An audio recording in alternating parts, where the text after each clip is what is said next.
یہ جیلم سے ایک غیر جماعت دوست کا سوال ہے. جی کہتے ہیں کہ پاکستان میں جماعت احمدیہ کا معاملہ عجیب ہے. اچھا. خدا جانے وہ کیا اسباب تھے جن کی بنا پر جماعت احمدیہ کو غیر مسلم قرار دیا گیا. حقیقت کا حال تو خدا جانتا ہے، مگر اس فیصلے سے عام آدمی جماعت احمدیہ کے لوگوں سے میل جول سے بھی بدکتا ہے. اگر تو یہ فیصلہ غلط تھا تو اعلیٰ سطح پر کوششوں سے یہ فیصلہ واپس کروایا جانا چاہیے. بصورت دیگر تو کچھ لوگ جماعت احمدیہ کے لیے اچھے جذبات رکھتے ہوئے بھی معاشرتی دباؤ اور معاشرہ سے کٹ آف ہو جانے کے خوف سے اس طرف رجوع نہیں کرتے. یہ سوال جن صاحب نے بھی کیا ہے سعادت مند ہیں، نیکی کے جذبے سے سوال کیا گیا ہے، لیکن ان کو کچھ الجھاؤ ہیں ذہنی. پہلی بات کی طرف میں بعد میں آؤں گا کہ کیوں، لیکن یہ میں بتانا چاہتا ہوں کہ اعلیٰ سطح اور ادنا سطح کی بحث نہیں. سوال یہ ہے کہ ایک سیاسی دباؤ جو بہت سخت شدت اختیار کر چکا تھا، قطع نظر اس کے کہ وہ خود سیاست کا پیدا کرتا تھا یا وقتی طور پر مولویت سیاست پر غالب آ گئی تھی، اس بحث سے قطع نظر ایک سیاسی دباؤ تھا جس کے نتیجے میں فیصلہ ہوا ہے. یہ بات تو قطعی ہے. بس وہ سطح جو اعلیٰ سطح ہے وہ تو ہے ہی سیاست کی سطح. تو جنہوں نے خود اعلیٰ سطح ہوتے ہوئے بھی ایسا ادنا فیصلہ کر دیا، ان کے پاس شکایت لے کے جائیں. ان سے کیا توقع ہو سکتی؟ اگر آپ کے اوپر کوئی حملہ کر دے تو آپ اس کی عدالت میں معاملہ پیش کریں گے کہ مجھ پہ حملہ کیوں کر رہے ہو. اس لیے اعلیٰ سطح ملوث ہو گئی تھی، اس کے بغیر یہ فیصلہ ناممکن تھا. میں ذاتی طور پر گواہ ہوں، اور بہت سے ایسے لوگ زندہ ہیں جن کے پاس جو اس وقت اسمبلی کے ممبر تھے، ان سے اگر کوئی علیحدگی میں سوال کرے گا تو یقیناً میں ان کی شرافت سے امید رکھتا ہوں کہ وہ میرے حق میں گواہی دیں گے. درست کہتا ہے. ان دنوں میں جب ہماری یہ مجلس اسمبلی میں برخاست ہوتی تھی تو کئی دوست اسمبلی کے ممبر مجھے فون کرتے تھے اور کہتے تھے ہم علیحدگی میں بات کرنا چاہتے ہیں، اور کئی اتفاقاً رستہ چلتے مل جاتے تھے. اور بلا استثناء وہ سب کہہ رہے تھے کہ جماعت احمدیہ کے دلائل سن کر وہ لوگ جو پہلے مخالف بھی تھے ان کے دل بھی مطمئن ہو گئے کہ آپ سچے ہیں. ایک پٹھان ممبر کے متعلق ایک اسمبلی کے ممبر نے بیان کیا کہ پہلے جب میں آیا تھا اسمبلی میں اور مولوی کی بات سن کر آیا تھا تو میرا فیصلہ یہ تھا کہ یہ احمدی سر سے پاؤں تک کافر ہی کافر ہیں. ایک ذرا بھی تردد مجھے نہیں تھا. اور جب میں نے مرزا صاحب کی، حضرت خلیفۃ المسیح ثالث کی گفتگو سنی تو جوں بات آگے بڑھی میرے دل میں یہ اطمینان جاگزیں ہوتا چلا گیا. اطمینان میری دل میں جگہ پا گیا، پکڑ بیٹھا اس دل کو کہ یہ وجود جو بات کر رہا ہے یہ سر سے پاؤں تک مسلمان ہی مسلمان ہے. پھر انہوں نے اگلی بات کی، مجھے آخر پر یہ تو اب شک ہے کہ میں مسلمان ہوں کہ نہیں اور ہم مسلمان ہیں کہ نہیں، مگر یہ مسلمان ہیں. یہ باتیں اور ایسی بہت سی باتیں بتایا کرتے تھے اور آخر پر کہتے تھے مگر مرزا صاحب معاف کرنا، فیصلہ وہی ہوگا جو سیاسی فیصلہ ہے، اور ہم شرمندہ ہیں آپ سے، مگر آپ کو بتا دیتے ہیں کہ ان باتوں سے کوئی امید نہ دل میں لگا بیٹھیں، کیونکہ اور بہت سے ایسے پیچھے پس پردہ چیزیں ہیں جنہیں ہم ظاہر نہیں کر سکتے مگر آپ کو متنبع کر رہے ہیں. اور اس کی وجہ اس لیے پیش آئی کہ اسمبلی میں کھلم کھلا ان دنوں میں مولویوں کی طرف دیکھتے ہوئے یہ دوسرے ممبر ہنسا کرتے تھے. جب جواب آتا تھا حضرت خلیفۃ المسیح ثالث کی طرف سے تو وہ دیکھتے تھے اور ہنستے تھے کہ آپ بتاؤ کیا جواب ہے. اور بعض دفعہ تو وہ کرسیاں پیچھے ہنستے ہنستے پیچھے کرسیاں پیچھے لے جاتے تھے اپنے وزن سے ہٹ کے، یعنی ان کے ساتھ ہی کرسیاں اچھل جاتی تھیں. لیکن اس کے باوجود فیصلہ وہی ہوا جو ہونا تھا. یہ فیصلہ اعلیٰ سطح نے کیا تھا. کس سطح کے پاس آپ ہمیں چاہتے ہیں کہ ہم فیصلہ لے کے جائیں۔ دوسری ایک اور بات ہے جو اس زمانے میں موقف میں پیش کی گئی تھی، میں اب دوبارہ سمجھا دیتا ہوں۔ جماعت احمدیہ نے اپنے موقف میں شروع ہی میں ایک بحث اٹھائی تھی۔ جماعت احمدیہ نے کہا کہ ہمارے نزدیک مذہب کے معاملے میں فیصلہ بندے اور خدا کے درمیان طے پاتا ہے، اور دنیا کی کوئی عدالت اور کوئی اسمبلی اور کوئی دوسری طاقت یا تنظیم اس بات کی مجاز ہی نہیں ہے کہ کسی کے مذہب کے متعلق اس کے ادعا کے خلاف فیصلہ دے۔ وہ کہے میں یہ ہوں، وہ کہیں تم وہ نہیں ہو۔ یہ حق ہے ہر شخص کا کہ یہ کہے کہ تم کہو اپنے آپ کو وہی، لیکن میرے نزدیک میں سمجھتا ہوں کہ تم میں وہ پوری علامتیں نہیں ہیں، یہ درست ہے۔ لیکن یہ کسی نظام، کسی عدالت، کسی اسمبلی کا حق ہی نہیں ہے کہ اس کے ادعا سے صرف اختلاف ہی نہ کرے بلکہ اس کو پابند کرے کہ چونکہ میں تمہیں یہ سمجھتا ہوں اس لیے تم اپنے آپ کو یہ سمجھو۔ یہ بحث تھی اور یہ ناممکن ہے۔ اس کی وجہ یہ ہے کہ اگر کوئی شخص اپنے آپ کو ہندو سمجھتا ہے مثلا، اور کچھ ہندو دوسرے کہیں ہم تمہیں ہندو نہیں سمجھتے ہو، کہ ٹھیک ہے نہ سمجھو، اپنے گھر بیٹھو۔ لیکن اگر وہ اس کو یہ کہیں کہ جو تم اپنے آپ کو سمجھتے ہو اس کے خلاف انکار اعلان کرو، تو یہ جھوٹ کی تعلیم ہے۔ اور کون سا دنیا کا مذہب کسی کو جھوٹ بولنے پر مجبور کر سکتا ہے؟ اس لیے زیادہ سے زیادہ یہ فیصلہ اگر آپ کا استدلال قبول کیا جاتا، تمام تر قبول کیا جاتا، تو اس کا ایک ہی نتیجہ نکلتا تھا کہ آپ احمدیوں کو کہیں کہ تم اپنے آپ کو بے شک احمدی کہتے رہو، مسلمان کہتے رہو، لیکن قانون کی نظر میں اکثریت کی رائے چلے گی، اس لیے ہم قانونی زبان میں تمہیں غیر مسلم قرار دیں گے، دلیل کی بنا پر نہیں، اکثریت کی بنا پر۔ اور اس پہلو سے وہاں جا کر اگر وہ رک جاتے اور قدم روک لیتے، جیسا کہ 74 میں ہوا، وہاں قدم روک لیے گئے تھے۔ یہ الزام بھٹو صاحب پر اگر کوئی لگاتا ہے تو غلط لگاتا ہے کہ انہوں نے احمدیوں کو اپنے آپ کو مسلمان کہنے سے روک دیا تھا۔ ایک محتاط زبان کا فیصلہ تھا اسمبلی کا، آج بھی لکھا ہوا موجود ہے کانسٹیٹیوشن میں، وہ یہ تھا کہ جہاں تک پاکستان کے قانون اور قانون ساز اسمبلی کے فیصلے کا تعلق ہے، احمدیز آر ناٹ مسلمز۔ قانون کی نقطہ نظر سے جہاں تک احمدیوں کا اپنے آپ کو مسلمان سمجھنے کا حق ہے، اس پہ کوئی تبر نہیں رکھا گیا۔ چنانچہ جب تک 1984 کا ضیاء کا آرڈیننس، جو اس کا ایک تحکمانہ فیصلہ تھا، وہ نافذ نہیں ہوا، اس وقت تک کھلم کھلا ہر احمدی اپنے آپ کو مسلمان کہتا تھا، اور قانون کی نظر سے اس کا کوئی ٹکراؤ نہیں تھا۔ کیوں کوئی مقدمہ قائم نہیں ہوا اگر قانون کا اس سے ٹکراؤ تھا؟ 10 سال تک اس قانون کی یہی تشریح چلی ہے سارے ملک میں کہ ہم تمہیں غیر مسلم سمجھتے ہیں، ہمارا حق ہے جو مرضی سمجھیں، تم اپنے آپ کو مسلمان سمجھتے ہو، تمہارا حق ہے جو مرضی سمجھو۔ اور یہاں بات ختم ہو گئی۔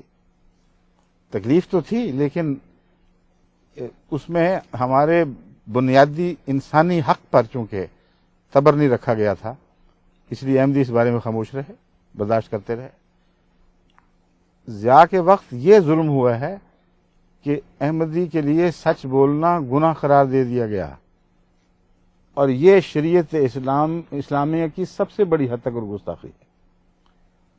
قرآن سچ کی تعلیم دیتا ہے کہ دار پر بھی سچ کہو، اور سچ کے خلاف ہر دوسری چیز جو جھوٹ سے تعلق رکھتی ہے اس کو شرک قرار دیتا ہے۔ تو اب سوچنے والی بات یہ ہے کہ کیا آپ سب کے نزدیک احمدی اپنے آپ کو مسلمان سمجھتے ہیں کہ نہیں سمجھتے؟ یہ سوال اٹھائیے۔ اگر نہیں سمجھتے تو پاگل ہو گئے ہیں جو مارے کھا رہے ہیں آپ سے، اور قیدیں بھگت رہے ہیں، اور قتل ہو رہے ہیں، شہید ہو رہے ہیں، مال جان قربان کر رہے ہیں، اور وہ مطالبہ نہیں مان رہے جو اس کو وہ خود سچ سمجھتے ہیں۔ ساری گزشتہ تاریخ اس طرح جھٹلا رہی ہے اس الزام کو، اس کا کچھ بھی باقی نہیں چھوڑتی. کوئی قوم دنیا میں جانتے ہوئے کہ ہمارا اصل عقیدہ ہے اسے تسلیم کر لینے کے نتیجے میں ہمیں ہر قسم کے فوائد پہنچیں گے، ان فوائد کو اٹھانے کی بجائے اس راہ میں قربانیاں پیش نہیں کر سکتی. بس احمدی تعامل نے ثابت کر دیا کہ جو احمدی اپنے آپ کو سمجھتے ہیں حقیقت میں سمجھتے ہیں. اور ملا کو خدا کی قسم کھا کے پوچھو اس سے کہ تم بتاؤ احمدی اپنے آپ کو مسلمان سمجھتے ہیں کہ نہیں سمجھتے، اور خدا کی قسم اگر کھا جائے تو بچوں کی قسم دلوا دو، پھر دیکھو. جانتے ہیں جھوٹ بول رہے ہیں، جھوٹوں کی کیسے میں تعریف کر دوں. ہر مولوی جانتا ہے کہ احمدی صدق کے دل سے اپنے آپ کو مسلمان سمجھتے ہیں، خواہ کوئی بھی عقیدہ رکھتے ہیں. اور اس کے بعد ان کو قانوناً مجبور کرنا کہ تم جو اپنے آپ کو سمجھتے ہو اس کے خلاف زبان سے اقرار کرو، یہ تو شیطانی تعلیم ہے، جھوٹ کی تعلیم ہے. اسے اسلام کی طرف منسوب کرنا اسلام کی گستاخی ہے. اس پر حتک عزت کے مقدمے ہونے چاہیے. تو اب بتائیے احمدی کیا اور کریں؟ اوپر کی سطح فیصلے کرتی ہے، جماعت بے اختیار ہے. اس کو تبدیل کرنے کی سب سے بڑی کوشش تو اسمبلی میں تھی، وہاں دلائل دیے گئے. اور دلائل ہم کیا دیتے؟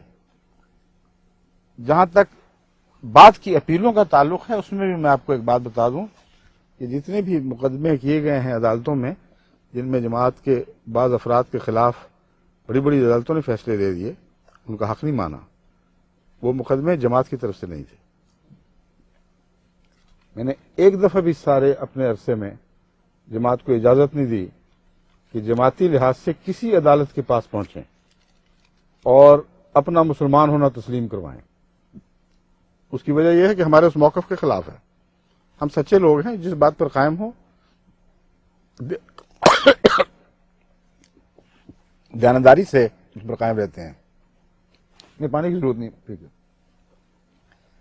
ہمارا موقف یہ تھا کہ دیکھو، اگر تم کہتے ہو کہ اسمبلی میں فیصلہ ہونا چاہیے اور اسمبلی کو حق ہے کہ جس کو چاہے جو چاہے قرار دے دے، تو یہ پہلے ایک سیاسی اصول تسلیم کرنے کی بات ہے. سوال یہ اٹھتا ہے کہ کس اسمبلی کو حق ہے؟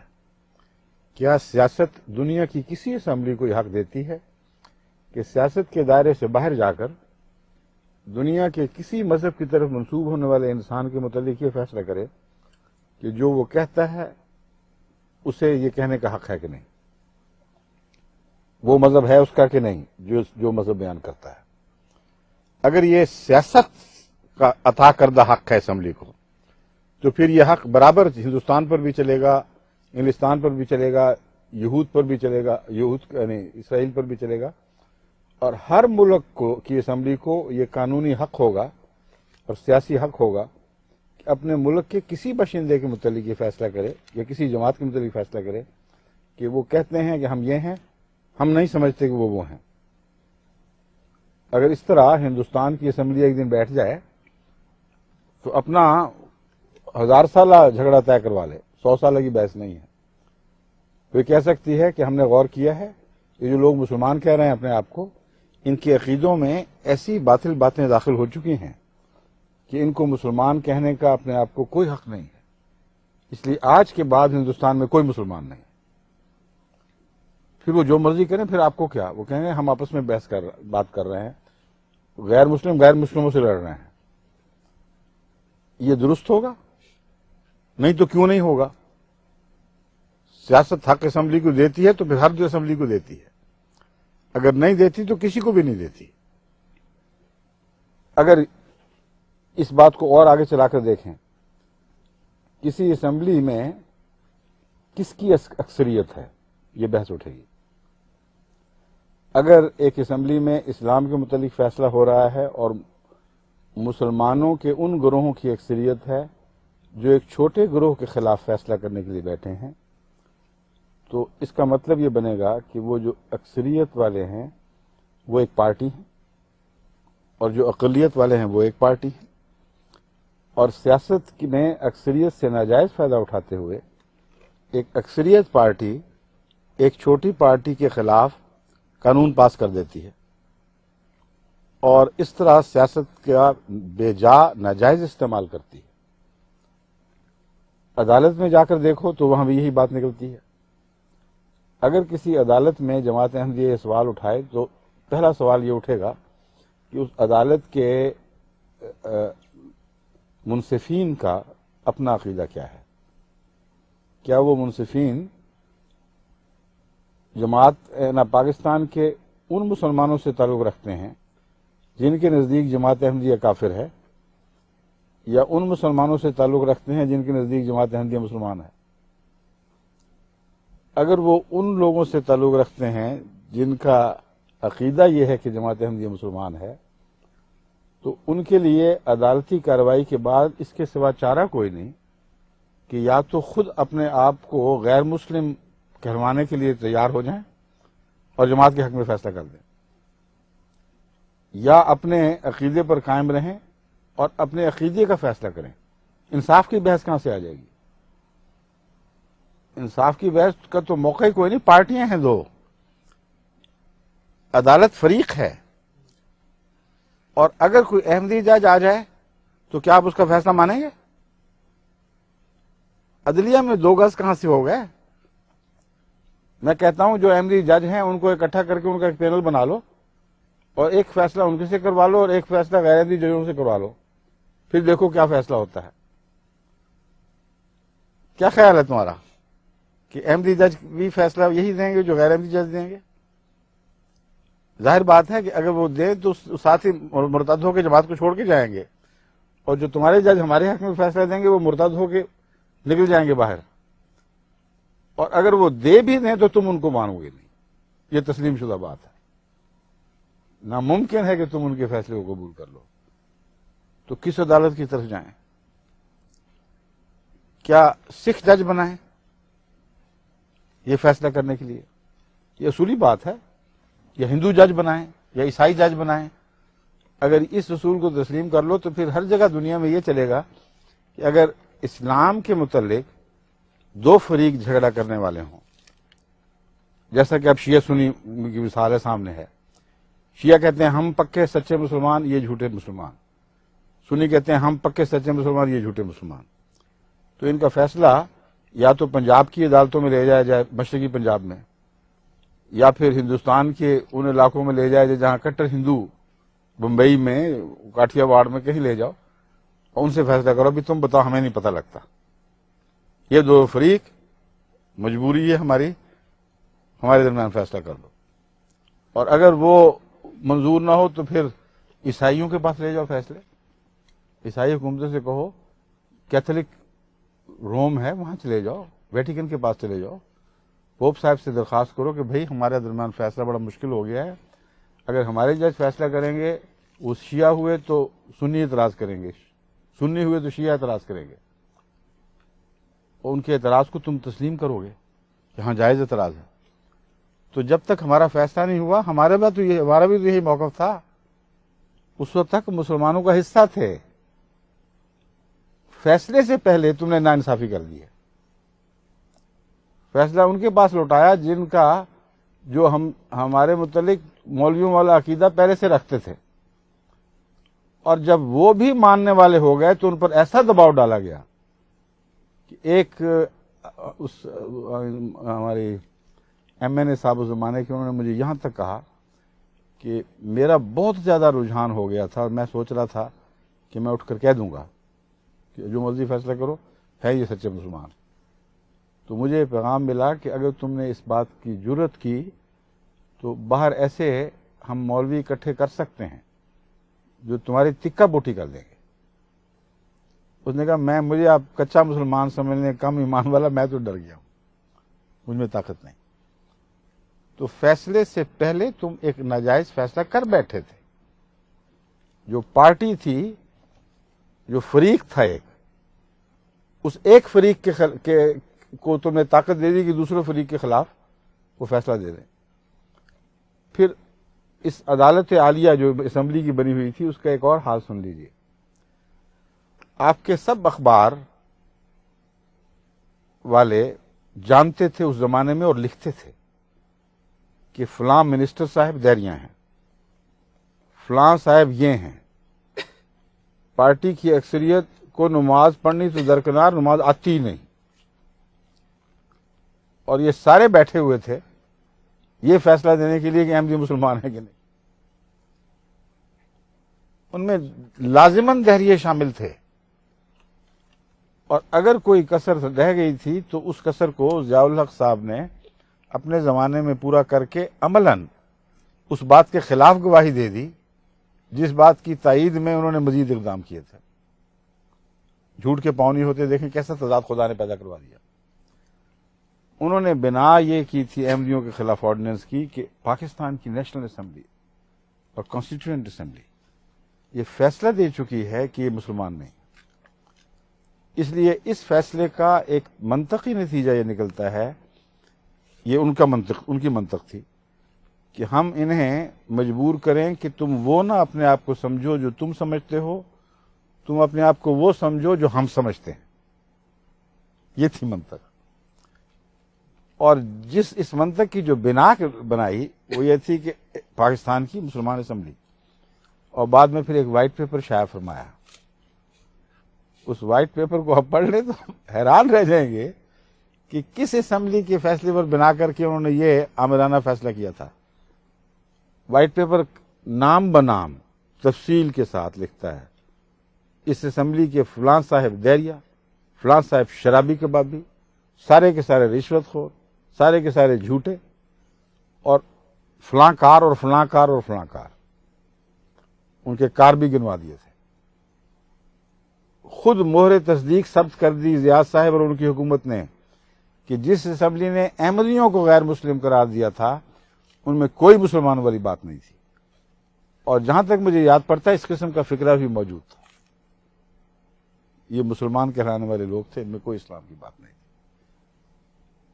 اپنے قلم سے جو لکھا اس پر اس فیصلے سے تغلید کر دی، خط نسخ پھیر دیا کہ میں نے جو فیصلہ کیا تھا جھوٹ بولا ہے، اپنی مرضی کی بات کی ہے.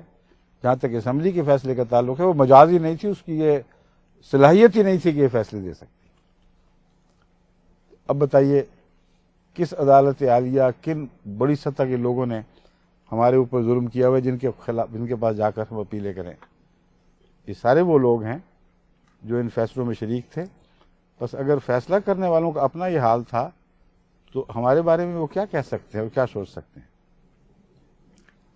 اس کے علاوہ اور مثال ایک میں آپ کو دیتا ہوں. ایک اور بات بتانا چاہتا ہوں کہ اختلاف ہے ختم نبوت کی تشریح میں.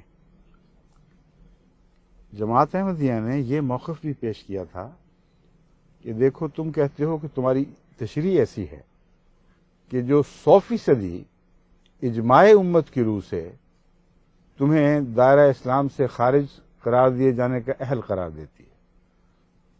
تشریح کیا ہے وہ سن لیجیے. تشریح یہ ہے کہ حضرت اقدس محمد مصطفیٰ صلی اللہ علیہ وآلہ وسلم خاتم النبیین ہیں اور قرآن خاتم الکتب ہے.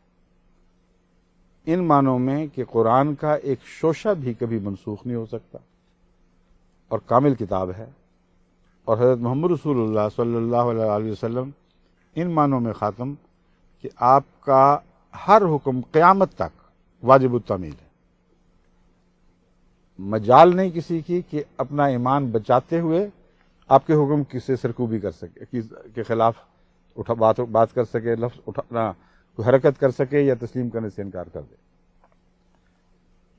تو جو بھی سرکش پیدا ہوگا محمد رسول اللہ کے ایک حکم کی بھی جو سرکشی کرتا ہو، کمزوری سے عمل چھوٹنا اور بات ہے، یہ کہہ کر کہ ان کو حق کوئی نہیں ہے، ان کا یہ فرمان وقت کے لحاظ سے پیچھے رہ گیا ہے، اب یہ فرمان نہیں چلے گا. جو یہ عقیدہ رکھتا ہے جماعت احمدیہ کے نزدیک وہ محمد رسول اللہ کی امت سے نکل جاتا ہے. یہ ہمیں تسلیم ہے، یہی ہمارا جرم ہے. لیکن اس کے باوجود ہم یہ کہتے تھے کہ اس شخص کا جہاں تک حق ہے اپنے آپ کو امت محمدیہ کی طرف منسوب کرنے کا، اس کو ہم نہ چھین سکتے ہیں نہ تم چھین سکتے. قرآن کریم سے اس کی تائید پیش کرتے رہے، اور یہ لکھی ہوئی ہماری طرف سے موجود ہے کہ قرآن کریم فرماتا ہے ایسے لوگوں کے متعلق جن کے متعلق حضرت محمد رسول اللہ صلی اللہ علیہ وآلہ وسلم کو خود خبر دے رہا ہے کہ لما يدخل الایمان فی قلوبہم، یہ ایسے لوگ ہیں جن کے دلوں میں ایمان داخل ہی نہیں ہوا، جھانکا بھی نہیں ایمان میں، ان کو بھی مسلمان کہلانے کے حق سے تم نہیں روک سکتے۔ محمد رسول اللہ، اور کسی کی بات نہیں ہو رہی، اللہ فرما رہا ہے محمد رسول اللہ کو، ان کو یہ نہ کہو کہ تم مسلمان نہیں ہو، ان کو کہو اپنے آپ کو قولوا اسلمنا، تم کہہ دیا کرو ہم مسلمان ہیں، لیکن مومن نہ کہو، کیونکہ خدا نے خبر دے دی ہے کہ تم مومن نہیں ہو، لیکن امت مسلمہ کا جز کہلانا چاہتے ہو تو تمہیں اجازت ہے۔ اس موقف پر حضرت اقدس محمد مصطفیٰ صلی اللہ علیہ وآلہ وسلم اس وقت تک اسی طرح قائم رہے ہیں جس طرح آغاز میں قائم تھے، جس وقت خدا تعالیٰ نے آپ کو اپنے پاس واپس بلا لیا۔ ایک ادنا سے بھی انحراف اس بات سے آپ نے نہیں فرمایا۔ جس نے کہا میں مسلمان ہوں، آپ نے فرمایا ٹھیک ہے تم مسلمان ہو، منافق ہو، اگر خدا نے خبر دے دی تو کہہ دیا تم منافق ہو، لیکن مسلمان کہلانے کے حق سے نہیں روکا۔ تو ہم نے اسمبلی کو سمجھایا کہ دیکھو کتنا عظیم الشان، کتنا وسیع حوصلہ مذہب ہے کہ ایک طرف بتا رہا ہے کہ فی الحقیقت خدا کی نظر میں تم مومن نہیں، لیکن اس کے انسانی بنیادی حق پر حرف نہیں، تبر نہیں رکھتا، اور کہتا ہے ہر انسان کا بنیادی حق ہے جس کو جو چاہے جس مذہب کی طرف منسوب ہو۔ تو ہم نے ان کو سمجھایا کہ تم یہ ظلم نہ کرو، تمہیں اس بات کا حق ہی نہیں پہنچتا جس کا حق خدا نے محمد رسول اللہ کو نہیں دیا۔ آج کل کے مولوی کو وہ حق کہاں سے مل گیا؟ مولوی ہو یا غیر مولوی ہو، کسی کو حق نہیں ہے۔ یہ ساری باتیں ہوئیں اور اس کے بعد پھر انہوں نے ایک فیصلہ کر دیا۔ تو اگر تو بھولے ہوتے، ہماری طرف سے ان تک باتیں نہ پہنچائی جاتی تو پھر ہم اور بات کرتے، مگر اب میں واپس خاتم کی طرف آتا ہوں۔ خاتم والی بات میں ہم نے یہ ان سے کہا کہ دیکھو ہمارا عقیدہ یہ ہے کہ حضرت محمد رسول اللہ صلی اللہ علیہ وآلہ وسلم کے بعد کوئی آزاد نبی پیدا نہیں ہو سکتا، شریعت محمدیہ کو کوئی منسوخ کرنا تو درکنار، اس کا ایک نقطہ بھی منسوخ نہیں کر سکتا۔ اگر خدا کسی کو نبی بنائے گا تو وہ امتی نبی بنائے گا، اور مطیع نبی یعنی محمد رسول اللہ کا غلام نبی، اس سے باہر نبوت نہیں آ سکتی۔ ہم نے کہا کہ یہ اگر ہم ثابت کر دیں تم پر کہ بین ہی یہی تعریف خاتمیت کی ہم سے پہلے بڑے بڑے بزرگ علماء کر چکے ہیں، تو اگر تم انصاف اور تقوی میں قائم ہو تو ان کے خلاف پہلے کفر کے فتوے جاری کرو، کہو کہ حضرت محی الدین ابن عربی جب یہ بات لکھ چکے تو کافر ہو گئے اور دائرہ اسلام سے نکل گئے، مولا علی قاری نے جب یہ بات لکھی تو کافر ہو گئے اور دائرہ اسلام سے نکل گئے۔ ان کا ایک ایک نام گنوا کر ہم نے حوالے دیے۔ ان سب کو نکالو، پھر ہماری باری، ہم تو بعد میں آئے ہیں، پہلوں کا قصہ تو صاف کر لو۔ ایک جواب ہمیں جو آج تک نہیں دیا گیا، ان پر کیوں نہیں بولتے؟ یہ جو ختم نبوت کے گروہ بنے پھرتے ہیں، جو ان کے اپنے امام مولانا محمد قاسم نانوتوی صاحب، انہوں نے باقاعدہ دلیلیں دے کر بین ہی وہی عقیدہ پیش کیا ہے۔ تحذیر الناس کتاب اٹھا کر دیکھ لیجئے، اس میں 100% وہی بات فرمائی ہے جو جماعت احمدیہ کا عقیدہ ہے۔ ان کو بتایا گیا، دکھایا گیا، کتابیں لے گئے ساتھ، یہ دیکھ لیں آپ سب، اسمبلی کے ممبران صاحبان، مولوی صاحبان، یہ آپ بھی دیکھ لیجئے۔ یہ مولانا محمد قاسم نانوتوی ہیں، دیوبند کے بانی، فتووں کے جوش میں آئے ہوئے تو یہاں سے شروع کرتے بات۔ یہ مولوی صاحب ہیں جن کے متعلق بریلویوں نے لکھا اور بابانگ زحل کہا کہ مرزا غلام احمد قادیانی کو ختم نبوت کے باوجود نبوت کے دعویٰ کرنے کا رستہ دینے والے اور رستہ دکھانے والے یہ مولوی صاحب ہیں۔ اس عدالت میں بات کریں گے جو عدالت سب کچھ جانتی ہے، سب کچھ سمجھتی ہے، ایک ایک لفظ جو نہیں بھی جانتی تھی ہم ان کو دکھا چکے ہیں۔ کیوں نہیں شائع کرتے وہ اسمبلی کی کارروائی؟ پتہ ہے کہ شائع ہوگی تو سب سچ کوٹ سب کو ظاہر ہو جائے گا، دنیا کو پتہ لگ جائے گا کہ دلیلیں کیا تھیں۔ ایک صاحب بعد میں بیچارے وہ کچھ گھبرا گئے تھے، مگر میرے سامنے انہوں نے گواہی دی، اور اللہ گواہ ہے کہ بالکل یہی گواہی تھی ان کی۔ میرے سامنے ایک میرے ایسے دوست کے سامنے جو ان کے دوست تھے، اور قطعی گواہی دی تھی۔ وہ کہتے تھے کہ ایک اس دوست نے مجھے بتایا کہ صرف میرے سامنے نہیں بلکہ جس ضلع میں وہ وکالت کرتے تھے اس میں وکلاء کی موجودگی میں انہوں نے اعلان یہ بات کہی۔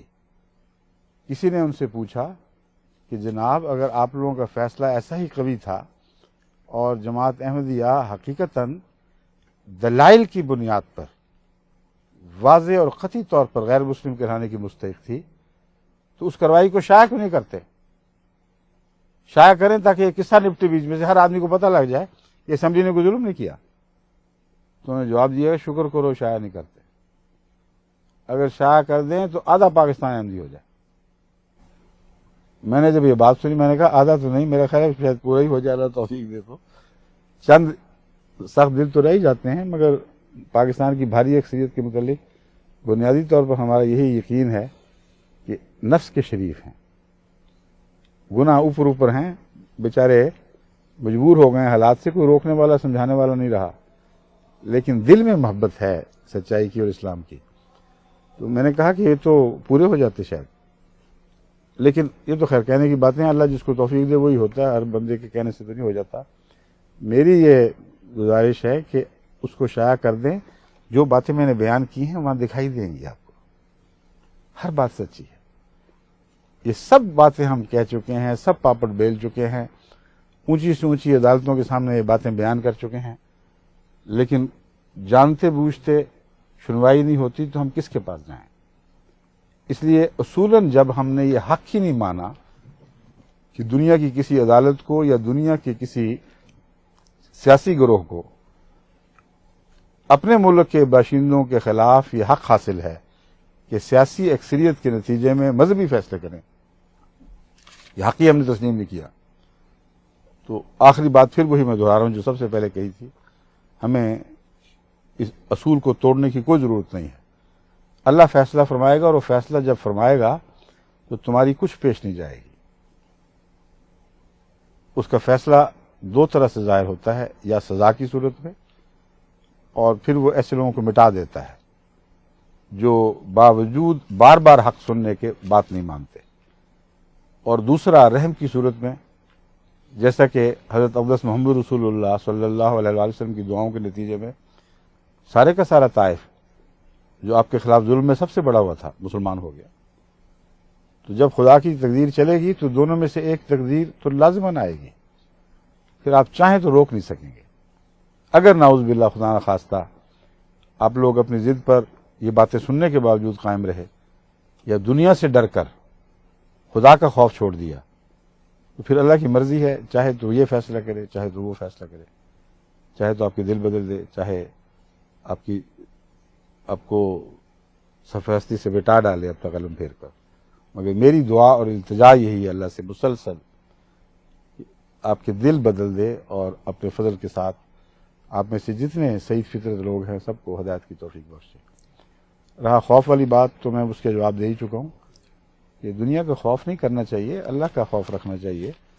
اگر دنیا کے خوف سے ڈر کر انسان صداقت کی تائید چھوڑتا ہے تو قرآن تو اس کی کثرت سے مثالیں دیتا ہے، ایک کے بعد دوسرے لوگ آئے اور اس طرح وہ ضائع ہو گئے اور مٹ گئے۔